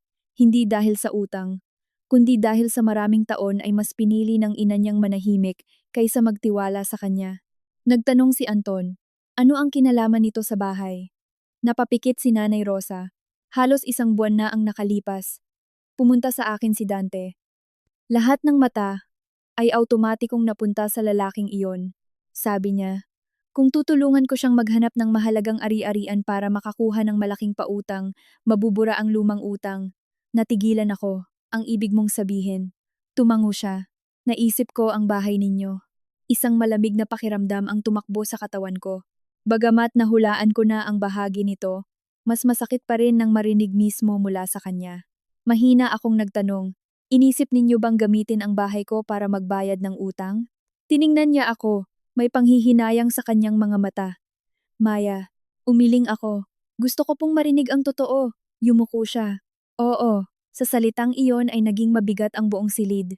Biglang tumayo si Anton. Alam mo ba ang ginagawa mo, ma? Umiyak siya. Mali ako. Nang nasa biyaheng negosyo ako, pumasok ka sa kwarto at kinuha ang mga papeles ni Maya. Gumawa ka ng papeles, pinayagan mo silang ihanda ang buong kontrata. Hindi siya sumagot. Ang katahimikang iyon ang naging sagot. Iniwas ko ang paningin ko. Akala ko noon ay mayroon lang kaming alitan ng biyenan ko tungkol sa ari-arian. Ngunit sa likod pala nito ay isang serye ng pressure sa utang at mga maling desisyon na tumagal ng maraming taon. Hindi na lang ako nagagalit. Naaawa na rin ako. Pero ang pagkaawa ay hindi nangangahulugang pagtanggap. Tiningnan ni Anton si Dante. Hawak mo pa ba ang papeles ng utang na iyon? Agad na nag-ingat si Dante. Personal na usapan iyon. Gumamit ka ng papeles ng ari-arian ng asawa ko. Ngayon, sasabihin mong personal itong usapan. Hindi sumagot si Dante. Kinuha ni Anton ang kanyang telepono at tawagin ko ang mga pulis para imbestigahan ito. Nag-iba na talaga ang mukha ni Dante. Wag na, akin na ang papeles. Nagngit-ngit ang ngipin ni Dante at binuksan ang kanyang folder. Kumuha siya ng isang manipis na papel at inabot kay Anton. Nakatayo ako sa tabi at ang mga numerong nakita ko sa papel ay nagpatigil sa akin. Ang orihinal na utang ay 600,000 piso, Pero pagkatapos ng maraming taon ay umabot na ito sa mahigit 1,500,000 piso. Ngunit ang pinakanapansin ko ay ang huling linya. Paglilipat ng karapatan sa ari-arian bilang garantiya. Matagal na pinagmasdan ni Anton ang linyang iyon bago siya tumingala. Hindi lang pala basta pautang ito. Tahimik si Dante. Nagpatuloy si Anton. Gusto ninyong pilitin ang nanay ko na maghanap ng may ari-arian para gawing garantiya. Walang sagot si Dante. Sa mismong sandaling iyon, tumawag muli si Ramil mula sa Registry of Deeds. Inilagay ni Anton sa speaker ang tawag. Madalian ang boses ni Ramil. Anton, may nakita pa akong isang detalye. Ano yun? Ang nakarehistrong kumpanya ng pagpapayo na sinabi ko kanina ay hindi lang nakakonekta kay Tonyo. Nagkaroon sila ng hidwaan noon. Nagtanong si Anton, sinong kasangkot? Ilang segundong natahimik ang kabilang linya bago may sinabing isang pangungusap na nagpatahimik sa aming lahat. Ang taong pumirma bilang nagpakilala ng orihinal na papeles ay walang iba kundi ang kapatid mo. Si Tonyo. Lumingon ako kay Tonyo, nakatayo siya sa kanto ng silid, wala ng kulay ang kanyang mukha. At sa sandaling iyon, naiintindihan ko na si Tonyo ay hindi lamang isang biktima na nagamit kundi maaaring may tinatagong bahagi rin siya ng katotohanang walang nakakaalam. Tiningnan ko si Tonyo na nakatayo sa isang gilid at biglang naramdaman ko ang isang napakahirap ipaliwanag na pakiramdam. Dahil noon, kahit maraming beses akong nabigo sa estilo ng buhay niya, palagi kong naiisip na si Tonyo ay isang mapusok at walang isip na binata na madaling madala ng iba at hindi ang tipong magpaplano para idamay ang ari-arian ng sariling pamilya. Pero ang pag-iwas niya ng tingin ngayon ay nagpatunay na hindi ko na pwedeng palubagin ang loob ko. Habang si Anton ay nakatayo lang ng ilang segundo, mahigpit ang hawak sa kanyang telepono. Kitang-kita na sinusubukan niyang pigilan ang kanyang emosyon dahil ang taong nasa harapan niya ay hindi lang basta nakababatang kapatid, kundi ang taong maraming beses niyang tinulungan. Itinuturing na niyang sariling responsibilidad. Tiningnan ng diretsyo ni Anton si Tonyo. Totoo ba ang sinabi ni Ramil? Walang sagot si Tonyo. Tinatanong kita. Yumuko si Tonyo. Binibigkas ko ang totoo. Oo. Isang salita lang pero lalong nagpabigat sa hangin sa loob ng kwarto. Mabilis na lumingon si Nanay Rosa. Tonyo, ano bang sinasabi mo? Nakayuko pa rin si Tonyo. May koneksyon ako sa kanila. Humakbang si Anton papalapit. Bakit? Gusto ko pong sabihin ang totoo. Matagal na nahimik si Tonyo bago nagsalita. Dahil wala na akong ibang magagawa. Tumawa si Anton, ngunit walang bakas ng saya doon. Wala nang ibang magagawa kaya isusugal mo ang bahay ng hipag mo? Mabilis na umiling si Tonyo. Hindi ko inakalang aabot sa ganito. Tiningnan ko siya. Ano ang inakala mo na mangyayari? Hindi siya sumagot, nagpatuloy ako. Inisip mo bang pipirma ako? Inisip mo bang kapag nakuha mo na ang pera, maaayos na ang lahat? Mas lalong napayuko si Tonyo. Hindi ko ginustong pahirapan ang bayaw ko. Pero may mga pagkakataong kailangang harapin ng tao ang mga kinahinatnan ng sarili niyang desisyon. Hinila ni Anton ang silya para umupo. Ikwento mo simula sa umpisa. Tumingala si Tonyo. Kukwento ko. Hindi nagalit ang boses ni Anton. At ang pagiging kalmadong iyon ang mas nakakapanginig kay Tonyo. Huminga ng malalim si Tonyo at nagsimula. 4 na buwan na ang nakalipas. Nalugi ang pwestong tinayo namin ng kaibigan ko. Bakit? Nagkamali siya ng pagkakataon sa pag-angkat ng gamit. Hindi na ibenta ang mga produkto at naipit ang pera. Magkano ang kabuuan? Halos 1,200,000 piso. Napahawak si Nanay Rosa sa kanyang dibdib. Pero ang sabi mo sa akin ay 200,000 lang. Natahimik si Tonyo. Tiningnan ni Anton ang kanyang kapatid. Pati iyon inilihim mo kay nanay. Tumango si Tonyo. Natakot ako na mag-alala si nanay. Pagkarinig ko doon ay nakaramdam ako ng kapaitan. Sa pamilyang ito, lahat ay may dahilan para maglihim. Ang aking biyenan ay nagtago tungkol sa utang. Si Tonyo ay nagtago sa negosyo. At ang huling nagpapasan ng lahat ng presyon ay walang iba kundi si Anton. Nagpatuloy si Tonyo. Pagkatapos noon, may nagpakilala sa akin kay Dante. Pagkarinig dito ni Dante na nakatayo malapit sa pinto, nagbago ang kulay ng kanyang mukha. Nagpatuloy si Tonyo. Sabi niya, matutulungan niya raw akong mabilis na makautang ng kapital. Anong kondisyon? Kailangan ko raw ng garantiya. Tumango si Anton. At inisip mo ang bahay. Mabilis na sumagot si Tonyo. Noong una, hindi. Kung ganoon ano noong una.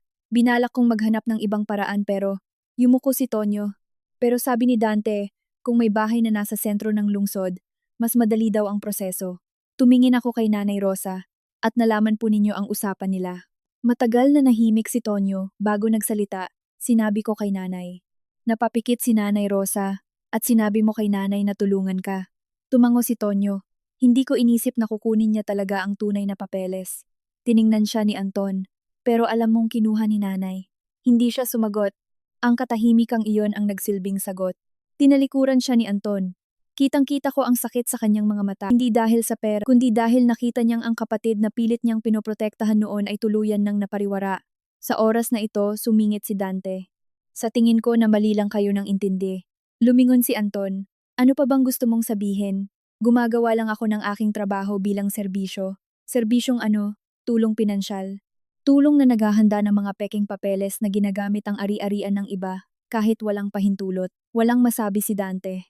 Nagpatuloy si Anton. Tulong nga iyon. Walang sumagot, bumuntong hininga si Tito Jun. Kailangan na itong matapos ngayon din. Ngunit nang sandaling iyon, umugong muli ang aking telepono. May mensahe mula sa bangko. Binuksan ko, at ang nilalaman ay nagpatigil sa akin. Ma'am Maya. Kinukumpirma namin ang natanggap na kahilingan mula sa ikatlong partido upang suriin ang impormasyon ng ari-arian na nakapangalan sa inyo. Kasalukuyang nakahold ang inyong file para sa pagpapatunay. Ibinigay ko ang aking telepono kay Anton. Matapos niyang mabasa ay biglang nagbago ang kanyang tingin. Tiningnan niya si Dante. Ano pa ang ginagawa ninyo? Walang isinagot si Dante. Lumapit si Anton. Huling tanong ko na ito. Ano-ano pang mga proseso ang ginamit ninyo sa bahay ng asawa ko? Natahimik si Dante. Kinuha ni Anton ang kanyang telepono. Tatawagin ko na ang awtoridad. Agad na nagbago ang tono ni Dante. Teka lang! Tumigil si Anton. Bumuntong hininga si Dante. Ang totoo, tiningnan niya si Tonyo. Hindi niya nasabi ang lahat. Nagulat si Tonyo. Anong sinasabi mo? Kumuha si Dante ng isang maliit na USB mula sa kanyang folder. Nandito ang lahat ng usapan namin. Namutla si Tonyo. Kuya. Hindi siya tiningnan ni Dante. Sabi niya noong una na ang bahay daw na ito ay may hati ang kuya niya matapos ang kasal nila. Lumingon si Anton kay Tonyo. Ganoon ba ang sinabi mo? Nagpanik si Tonyo. Hindi tulad ng iniisip mo. Anong hindi? Hindi na nakasagot si Tonyo. Nagpatuloy si Dante. Nagpadala rin siya ng mga larawan ng papeles ng bahay sa akin. Naramdaman ko ang paninikip ng aking dibdib. Larawan na nagpapatunay na bago pa kinuha ng aking biyenan ang papeles, may nag-access na sa impormasyon nito. Kinuha ni Anton ang USB. Saan galing ito? Sabi ni Dante, sa telepono niya. Agad na lumapit si Tonyo. Kuya, huwag kang makinig sa kanya. Ngunit tiningnan na si Anton ng kanyang kapatid. Tonyo, gusto kong malaman ng isang bagay. Naisip mo ba na kapag hindi pumirma si Maya, humanap ka sana ng paraan para pilitin siya? Tumayo si Tonyo ng matagal. Pagkatapos ay nagsalita ng mahina. Gusto kong sumagot. Napapikit si Tonyo. Oo, nagyelo ang buong silid. Narinig ko ng malinaw ang tibok ng aking puso, hindi dahil sa gulat kundi dahil sa sakit. Dahil may mga sugat na hindi nanggagaling sa mga taong hindi natin kilala, kundi mula sa mga taong itinuturing nating kapamilya. Tumalikod si Anton, hindi na siya nagdagdag ng anumang salita, pero mismong ang katahimikan na iyon ang nagpaiyak kay Tonyo. Kuya, hindi pa rin lumingon si Anton. Alam mo ba kung ano ang pinaka nakakadismaya sa lahat? Pinunasan ni Tonyo ang kanyang mga luha. Hindi dahil kulang ka sa pera kundi dahil naisip mong pwedeng isugal ang pagmamahal ng pamilya kapalit ng isang pirma mula sa iba. Walang nakapagsalita. Makalipas ang ilang sandali, kinuha ni Anton ang USB. Tiningnan niya ako. Maya, samahan mo akong tingnan ang nasa loob. Tumango ako. Ngunit bago pa man maisaksak ang USB sa laptop, biglang umilaw ang screen ng telepono ni Tonyo. Isang bagong mensahe ang lumabas sa screen. Iisang pangungusap lang pero sapat para matulala kaming lahat. Huwag mong ipaalam kay Anton kung sino ang naunang nagbigay sa akin ng kopya ng titulo ng bahay. At ang nagpadala ng mensaheng iyon ay hindi si Dante kundi ang aking biyenan. Napatingin ako ng matagal sa screen ng telepono ni Tonyo. Iilang salita lang pero parang isang gunting na pumuputol sa huling hibla ng tiwala ko para sa aking biyenan. Dahil bago pa man ito, kahit gumawa siya ng mga nakakasakit sa akin, pilit ko pa ring inisip na kaya niya lang iyon ginagawa ay dahil sa labis na pagmamahal sa kanyang bunsong anak na dahil sa pagkabulag sa pag-aalala, siya ay napunta sa maling daan. Pero ang mensaheng, huwag mong ipaalam kay Anton Kung sino ang naunang nagbigay sa akin ng kopya ng titulo ng bahay, ay nagpatunay na hindi lang niya alam ang issue, kundi nagawa niya ring kusang itago ang isang bahagi ng katotohanan na mas lalong nagpalala sa sitwasyon. Walang sino man sa silid ang nagsalita.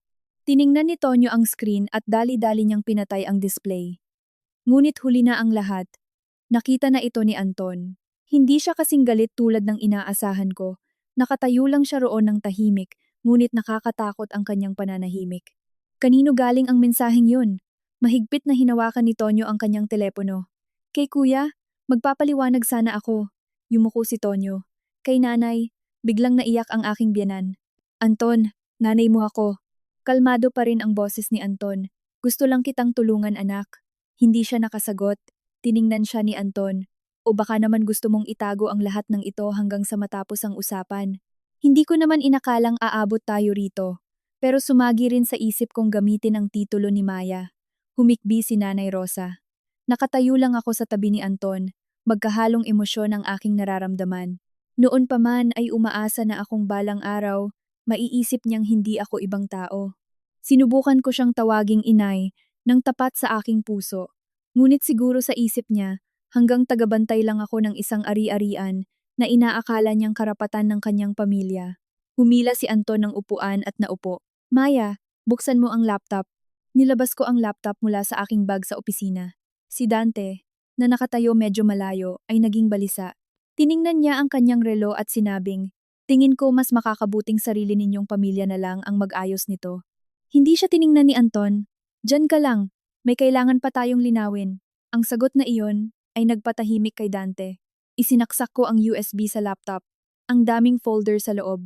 Isang folder na nakapangalang dokumento ni Tonyo, isa pang folder na mga ari-arian, at ang isa naman ay may maikling pangalan lang, Planong B. Nang buksan ko iyon, nanlamig ang aking mga palad.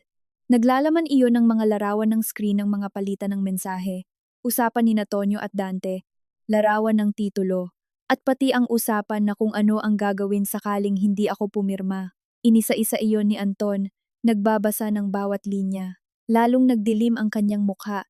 Isang mensahe ang lumabas. Interior architect yung babae, malambot ang puso niyan. Pag binigyan ng pressure ng pamilya, bibigay rin yan. May isa pa, kung uuwi si Anton, idaan muna sa drama, huwag niyong ipaalam na nakahanda na ang mga dokumento. Hindi ko maintindihan ang aking nararamdaman.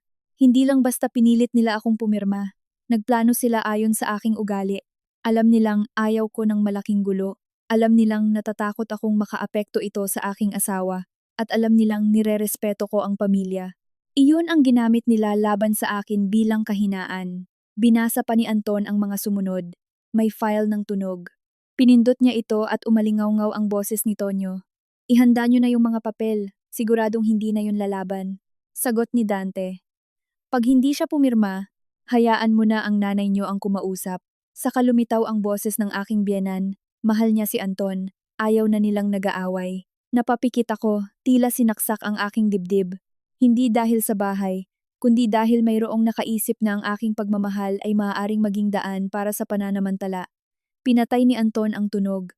Hindi na siya nagsalita pa, ngunit pansin kong nakakuyom na ang kanyang mga kamao. Humagulhol ang aking biyanan. Anton, mali ako. Lumingon si Anton. Gusto ko lang itanong sa inyo ma, naisip mo ba kung anong mangyayari kay Maya kapag pinirmahan niya ito at nawala ang lahat sa kanya? Umiyak ang aking biyanan. Ma, naisip niyo ba? Makalipas ang ilang sandali bago siya nakasagot. Oo, natigilan ako. Mas masakit pa ang sagot na iyon kaysa sa isang kasinungalingan. Dahil alam niya, naintindihan niya, pero ginawa pa rin niya. Tumayo si Anton, sapat na ito. Nagpanik si Nanay Rosa. Anton, anong gagawin mo? Aayusin ko ito. Idedemanda mo ba ako? Natahimik si Anton ng ilang segundo. Nanay kita, pero pinili kong protektahan si Maya habang buhay.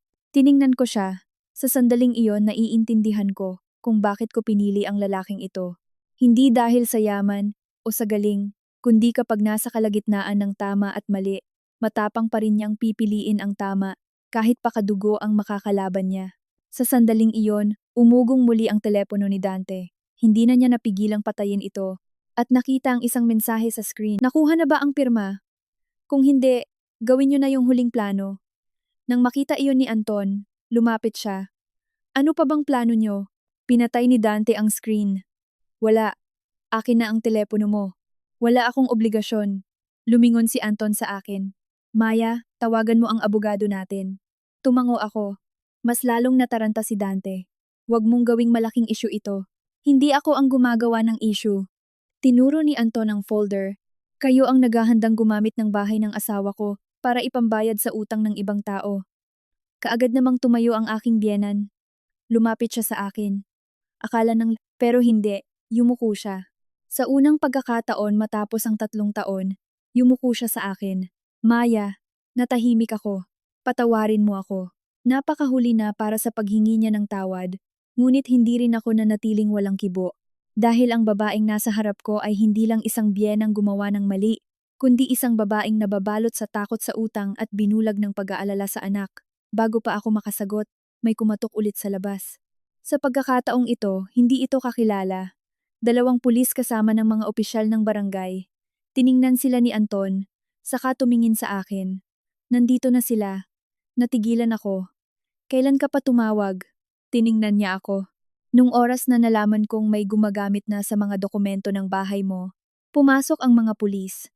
Ngunit bago sila magsalita, kinuha ni Anton mula sa kanyang folder ang isang dokumento at sinabing, gusto ko lang pong kumpirmahin sa lahat ang isang bagay. Tiningnan niya ng diretso ang aking biyenan. 2 linggo na ang nakalipas, may nag-apply ng loan sa bangko gamit ang bahay na ito. Huminto siya. Sinabi ng nag-apply na pinayagan daw sila ng may-ari. Nakatuon na naman ang atensyon kay Nanay Rosa. Hindi na siya makakapagsinungaling dahil ibinaba na ni Anton ang papel mula sa bangko na may pirma para sa pautang. Napatigil kaming 2 ni Anton nang mabasa namin kung sinong nakapirma doon.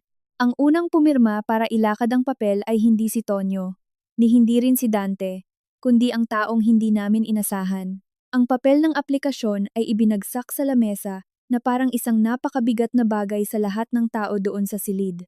Pagtutok ko pa lang sa pangalan, parang may kung anong nagpanlamig mula sa aking ulo hanggang paa. Sandaling napatuloy lang si Anton, tumitig ng matagal sa mga papel para masiguro na hindi siya nagkamali sa nakikita niya. Dahil hindi iyon basta isang pangalan, hindi rin pangalan ng taong ahente mula sa labas. Iyon ang taong palagi ring nasa bahay namin. Minsan pa naming kasabay kumain. Tinatawag pa akong ate ng malapitan at masigla. Walang iba kundi si Trina Perez, ang kasalukuyang kasintahan at inaasahang maging asawa ni Tonyo. Iyon ang babaeng kakatakas lang kanina. Naging bingi na sa katahimikan ng lahat. Naririnig ko na pati ang pagtunog ng orasan sa dingding. Hindi pwede, sagot ka agad ni Tonyo. Tiningnan siya ni Anton. Kilala mo ba ang taong ito? Paili-iling si Tonyo. Hindi. Imposible. Inabot ni Anton ang papel. Pakipaliwanag ng mabuti. Itinuro ng kawani sa impormasyon. 15 araw na ang nakalilipas. Isang taong nagngangalang Trina Perez ang lumapit sa bangko. Sabi niya tinutulungan niya raw si Tonyo para sa pautang sa negosyo. Napaatras si Tonyo. Si Trina. Nabigla rin ang aking biyenan. Hindi maaari. Tiningnan ni Anton si Tonyo. Gaano katagal mo siyang kakilala? Natahimik si Tonyo. Nag-alangan siyang sumagot. Halos 1 taon. May alam ka ba sa mga pinaggagawa niya? Yumuko si Tonyo. Akala ko taga-tuos lang siya sa isang kumpanya. Tumawa si Anton. Akala mo lang. Hindi siya pinagsalita. Tuloy ang kawani. Siya rin ang nag-submit ng mga impormasyon sa pananalapi at pumayag sa garantiya. Hindi na ako nakapagpigil, ngunit hindi siya kailanman nang hingi ng pahintulot ko. Tumango si Anton. Tama. Kaya nang suriin ito ng bangko at nakitang kahina-hinala, inihinto muna nila ang proseso. Nagpatuloy si Anton. May isa pa. Tumingin siya sa papel. May nilabas siyang kopya. Sa paunang pakikipag-usap sa bangko, isang tao sa pamilya natin mismo ang nagbigay ng mga impormasyong iyan tungkol sa ari-arian. Nakatingin na ulit lahat kay Tonyo. Ngunit ngayon, hindi na siya umiwas sa mga tingin na yon. Tumingin na lamang siya sa lapag. Ako. Tiningnan ni Anton ang kanyang kapatid. Sige, magsalita ka. Ibinigay ko kay Trina. Naiyak na si Tonyo. Napaupo sa isang silya ang aking biyenan. Matapos marinig ang sagot na iyon. Napapikit ako. Naging malinaw rin ang lahat. Hindi lang isa ang nagkasala at hindi rin iisang biktima lamang. Bawat isa sa kanila ay may parte sa nangyaring kapahamakan. Gusto lang sagipin ni Tonyo ang sarili At ganoon din ang aking biyenan na umaasang maililigtas din ang kanyang anak. Tapos si Trina na may rason na siya lang ang nakakaalam. Si Dante naman na nasilaw lang dahil sa usaping pinansyal.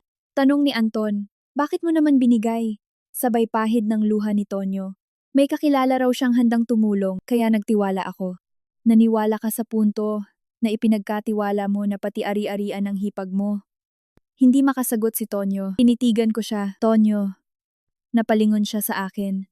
Inisip mo bang kung napirmahan ko ito kanina, anong mangyayari sa akin? Nanlamig ang mga mata ni Tonyo. Inisip kong, maayos ang lahat, umiling ako. Hindi mo maintindihan. Hindi naman dahil hindi kita gustong tulungan. Diretso akong tumingin sa kanya.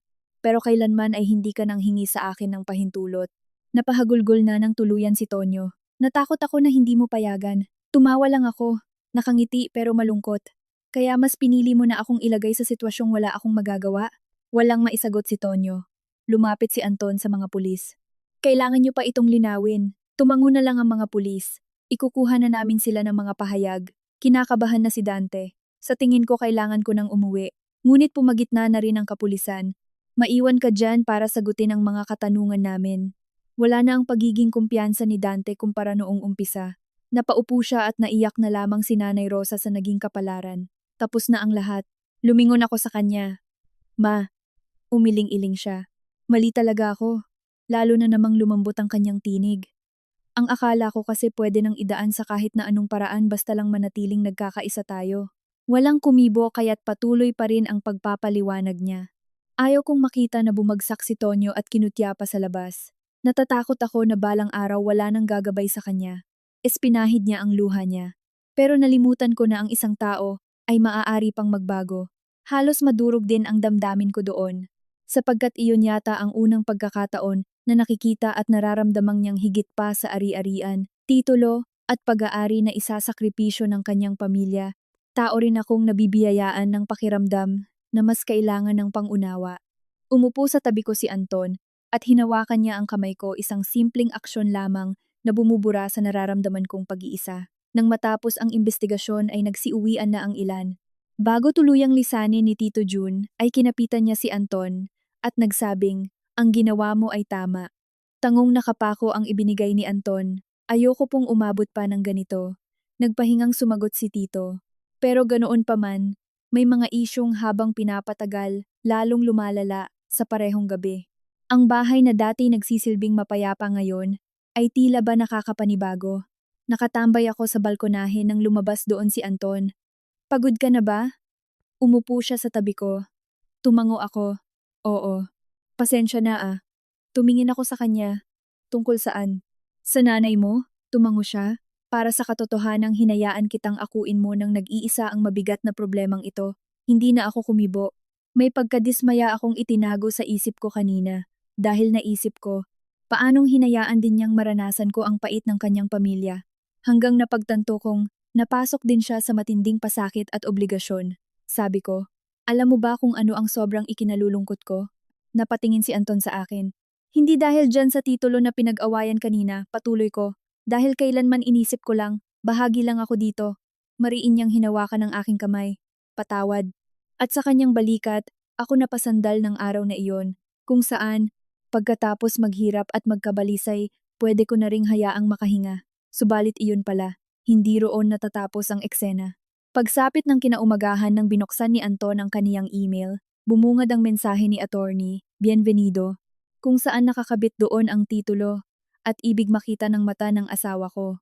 Ang nagpagimbal sa aming lahat ay nung araw pa kung saan idineklara iyon bago pa namin malaman na hawak ito. Ibig sabihin may tao pa palang nakaprepara ng matagal na. At nagbigay ito ng mensahe kina Nanay at Tonyo na simulan na. Habang sa huling pagbubunyag ng asawa ko, ang pangalan ni Tatay Carlos, sumalangit nawa. Ang pangalang pinakahuli. Napatingin na lamang ako sa bandang dulo at di na malaman gagawin dahil kahit ang panturo o anumang pindutan ay hindi gumagalaw hanggang binigkas na ni Anton ang aking pangalan. Napuno ng gulat ang aming isip nang bumungad na nakasama rin siya. Sa mga pinagmulan pala ng transaksyon sa titulo ko, isang taong ikinalungkot ng labis ni Anton dati dahil may dinaramdam na pala sa dibdib. Mabilis namang bumalik sa sarili si Anton at hinawakan uli ang nakakuyom kong mga kamay. Patuloy naming pinagtuunan ng matagal at parang iniluwa ko ang nararamdaman sa ganoong pagpapakahulugan. May bigla pang lihim na nabunyag at mabilis kaming nagtanong kung paano ito nangyari. Inilipat ni Anton ang screen at binasa niya. Imposible ito. Nagulat ako. Ano yon? Hindi siya umimik ng mabilis. Idinagdag niya pa at nakita namin na may pirma at hawak pa ang pirma ng kaniyang ama, si Tatay Carlos. Nilalaman ay may nakasulat na halos 300,000 piso. Hanggang mapaiisip si Anton at tanong ko pa, kaya ba nito? Nakita rin namin na ang halagang nakalagay noong huli ay may dagdag pang salitang bilang tulong puhunan. At inihayag pa, wala. Nakikiusap sa labas ba si Papa mo? Makalipas ang sandaling napaisip, nagsabi rin siyang, hindi naman nakukwento ni Mama yun ah. Tumabi ako. Paanong napasali roon ang pangalan ng ama mo? Nagpatuloy siya sa pahina. Nakasulat din. Sa pangyayari o hindi pagbabayad nito, gagawing sagot at isusunod rito ang pinakamalapit sa tahanan na bahay ng pagmamay-ari ko na. Napanganga na lamang ako at hinanap kung ano yon. Bakit naman may nag-aakin nun ah? Tumango si Anton. Totoo. Pero kaya nga may mga pinasok din silang mga dahilan dito. Tiningnan niya ako, may hindi pa siguro tayo nalalaman. Maya-maya, nakatanggap siya ng tawag at nang makita'y atin. Bienvenido naman ito. Inilagay ni Anton sa speaker ang tawag. Ateni. Bienvenido. Nakita ko na ang email mo. Ilang segundong walang salita sa kabilang linya. Hula ko nakita mo na ang buong nilalaman. Kumunot ang noo ni Anton. Oo. Malaman mo sana iyan para maintindihan, sabi ng kaibigan niyang abogado. Tiningnan ko rin si Anton. Nagpatuloy si atin. Bienvenido. Mahigit 5 taon na noong nilagdaan iyon ng tatay mo sa grupo nila. Gaano karami? Nasa 700,000 piso. Napapikit si Anton. At paanong nalaman ba? Wala, basta ang malinaw na dahilan lang para dyan ay, kasama at nasa palibot ng utang ay sumali din si Tonyo. Natahimik din kami ni Anton. Umayos na lang siya. Anong klasing pangyayari po? Pumunta at may dinokumento na para bang nakasulat doon. Sa pinagpapalakad ng gawaing puhunan rin kay Tonyo napahinto ako. Si Tonyo? Sabi ko, ilang taon pa lang noon iyon. Nasa 23 taong gulang pa lang siya noon. Nanatiling walang sinabi si Anton at tuloy ni Ati, Bienvenido. Ang nais lang ng ama mo ng panahong iyon ay tulungan sana munang mamuhunan. Halos tumigil sa paghinga ang dibdib ko sa hirap. Sa dami ba ng kasinungalingan, hindi iyon nanggaling lang kahapon. Sumasabay din iyon nang lumipas ang huling bahagi. Kung babagsak din ano pa, ang sagot ni attorney. Bienvenido. Kaya pala naghanap din at nakakakita ngayon ng may ididiin si Tonyo dahil doon siya at ginamit sa pagpipilit ng nanay mo na. So anong meron? Kung balak din na para may maisagot ngayon ay kaya doon napunta sa nanay mo rin? Napatingin na lang ako kay Anton. Wala pa rin siyang imik. Siguro napaflash na lang lahat-lahat sa mukha ng mapagmahal na amang walang nagawang kapahamakan pa para sa mga anak. Ang tatay na gusto ang may patutunguhan ang magkapatid, pero walang naging kakulangan pa sa isipan kung kaya idinaan pa ito sa hindi pa kanais-nais. Sabi pa ni Anton, Atty, may pagkakakilanlan ba kayo sa may likod nitong pondo nila ah? May paatras urong muna ang tawag nito. Pero nag-iba pa lang yun. Naghihinala siya na. Sino man po? Si Dante Cruz. Napaatras at nahinto ako. Sa katotohanan ay pareho rin ang intindi. Walang naidagdag at isinunod kay Kuya Dante. Napakatagal niya na kaming pinagmamasdan. Dahil din hindi siya simpleng lumalapat kung pwede ba o may makukuha para sumisiksik sa isip kung magagawa pa o hindi dahil dito sa bahay kundi sinamahan niya lang ang ginawa noon ng nanay mo. At inihilera ni Anton ang lahat sa ulo niya. So, ano yon? Lagi nilang pinilit gawin kahit sumugal ako, natutulungan, na kaya ang iniisip lahat-lahat na para matulungan ni Anton, na wala man lang nakakapansin na. Sabi niya, hindi basta matutulungan, kapag di niya kayang umayos muna. Wala akong sinabi. Alam ko sa mga sandaling ito, tinutukoy din niya kung sino ang sumugal, ngunit marahil sa pagkakataong iyon, tinutukoy din niya ang sarili niyang mga pagkakamali. Tanghali na at doon din sa tahanan nila uli at sa bahay niya. Sinabing balikan ang ilan doon sa mga sinabing bahay upang isumbong muli. Wala tayong kukunin doon. Pupunta lang tayo para linawin ang lahat. Paliwanag ni Anton nang magtanong ako kung bakit kailangan pa naming bumalik. Dahil wala nang iba at nakatingin din akong nalaman ng pinuntahan sa pinakalikod namin at paglapit. Anton? Opo, ma. At sa paningin kong parang nalaman pa ni mama ang sinabing pangyayari at naglakad doon hanggang binigay at inayos na noon pa para di nila mahawakan pa. At iniabot sa kahon na binubuksan at nasa kahon, pagkakita sa bukas nito. Sa liham noong buhay pa si tatay. At binubuksan pa at sinulat sa asawa. Bakit hindi mo nakikita nun? Ano yung iniwan ni Papa? At iniutos para malinawan na lamang nakasulat ay para hindi ka maguluhan. Kaya nagpasalamat pa siya roon sa di rin iniisip dahil siya nakaririnig kaya lang di ko kayang masisi at tinanggap ang pakiusap. Sa dulo nyo sa bandang may sumama para maunawaan sa likod, nang ipapaako raw at tutulong doon ay isang kapamilya noon ni Tatay Carlos, ay si Tita Carmen. Gusto kong tumigil, pero naramdaman at nawalan din ako. Dahil matagal siyang dumalaw noon pero para sa akin at isinulat doon sa pangalan niya, si Tita Carmen. Sabi pa ng aking biyenan na para wala silang pagkukulang kasama pa doon yung binasa ko pagtataka doon ang lumbay ni Mama Rosa dahil sinabing, oo at may pumipigil. At doon din nila ginawa kaya. At naging usapan sa labas kasi hindi man iyon mapigilan o di maiwasan ay. Nagtutuloy si Mama Rosa at kaya may utang kay Tonyo iyan. Nangyari na wala at walang naibigay sa tulong. Sa tao, parang naging katuwiran ni Dante iyon sa tulong. Dahil si Dante rin at nagpaako kaya pala nagawan pa dahil sa kapatid pala ni Dante nangungupahan sa tulong nitong inutusan iyon. Dahil idinala at natanggal doon, at kasamang pumasok at isinama at nang idaan ay pinasok sa bahay ng utusan. Nalaman at natakot ang ama mo, sabi niya, hanggang isinuporta kay Tita Carmen.